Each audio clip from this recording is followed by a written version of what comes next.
တများဆိုတာလာပြီးတံမိုးကြီးတဲ့ကြောက်တုံးတုံးလို့ပဲတိထားကြတာမလားဒါပေမဲ့ဒီကြောက်နီလေးဘလို့မွေးဖွားလာတယ်ဆိုတာသင်တို့သိကြလား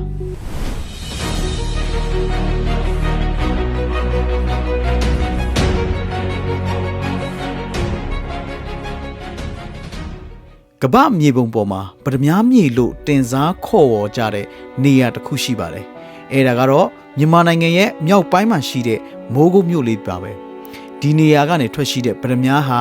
ကမ္ဘာအကောင်းဆုံးဆိုတာအားလုံးသိကြပေမဲ့သူတို့ဘလို့ဖြစ်လာလဲ။ဘာကြောင့်ဒီလောက်တန်ဖိုးကြီးတာလဲဆိုတာကိုတော့လူတိုင်းမသိကြပါဘူး။လွန်ခဲ့တဲ့နှစ်တန်ပေါင်း40မှာ60ခန့်ကအိန္ဒိယကုန်းမြေကြီးဟာအာရှကုန်းမြေကြီးနဲ့တဖြည်းဖြည်းတိုက်မိလာခဲ့ပါတယ်ဒီတိုက်မိမှုကြောင့်မြေအောက်ထဲကကြောက်လွာတွေဟာအလွန်ပြင်းထန်တဲ့ဖိအားနဲ့အပူချိန်ကိုခံစားခဲ့ရပါတယ်။မိုးကုတ်ဒေသမှာအများပြားတွေ့ရတဲ့ကြောက်ထုံးတွေဟာဒီမြင့်မာတဲ့အပူနဲ့ဖိအားအောက်မှာစကြင်ကြောက် Marvel အဖြစ်ပြောင်းလဲသွားခဲ့ပါတယ်။ဒီစကြင်ကြောက်တွေအတွင်းမှာအလူမီနီယံဓာတ်ကြွယ်ဝပြီးဆီလီကာဓာတ်နှဲပါတဲ့နေရာတွေရှိနေပါတယ်။ဒီအခြေအနေဟာခရိုနိုဒမ်လို့ခေါ်တဲ့သတ္ထုဓာတ်ဖြစ်ပေါ်ဖို့အကောင်းဆုံးအခြေအနေတစ်ခုဖြစ်လာပါတယ်ခရိုနိုဒမ်ထဲကိုခရိုမီယန်ဓာတ်အနှဲငယ်ဝင်ရောက်လာတဲ့အခါအနီရောင်တောက်ပတဲ့ပရမ ्या ရူဘီအဖြစ်ပြောင်းလဲသွားပါတယ်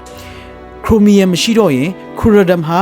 အယောင်မဲ့သို့မဟုတ်အခြားရောင်ရှိတဲ့ဆဖာယာအဖြစ်သွားနိုင်ပါတယ်မိုးကုတ်ဒေတာရဲ့ထူးခြားချက်ကပရမ ्या တွေဟာတန်တက်နေပြီးခရိုမီယန်ဓာတ်တင့်စွာပါဝင်နေတာကြောင့်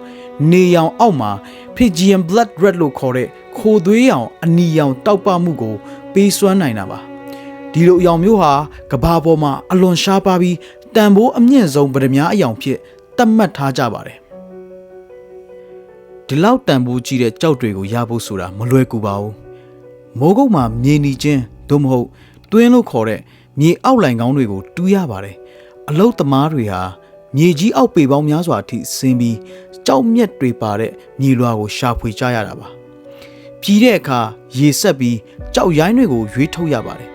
တခါတလေတရက်လုံးကြောက်ရှာရင်တော့ဘာမှမတွေ့တာမျိုးရှိတယ်လို့ကံကောင်းရင်တော့ဘဝကိုပြောင်းလဲသွားစေနိုင်တဲ့အဖိုးတန်ကြောက်မြက်တစ်လုံးကိုပိုင်ဆိုင်သွားနိုင်ပါတယ်ဒါကတော့မိုးကုတ်ဒေသရဲ့နေ့စဉ်ဘဝနဲ့အသက်မွေးဝမ်းကြောင်းပါပဲဒါကြောင့်မိုးကုတ်ပရမ ्या ဆိုတာရိုးရိုးကြောက်မြက်တစ်ခုတည်းမဟုတ်ပါဘူးမြန်မာနိုင်ငံရဲ့ဘူမိဗေဒသမိုင်းအလုတ်သမားတွေရဲ့စူးစမ်းမှုနောက်ပြီးတဘာဝတရားရဲ့အံ့ဖွယ်ဖန်တီးမှုတွေကိုစုစည်းထားတဲ့အမွေအနှစ်တစ်ခုပါ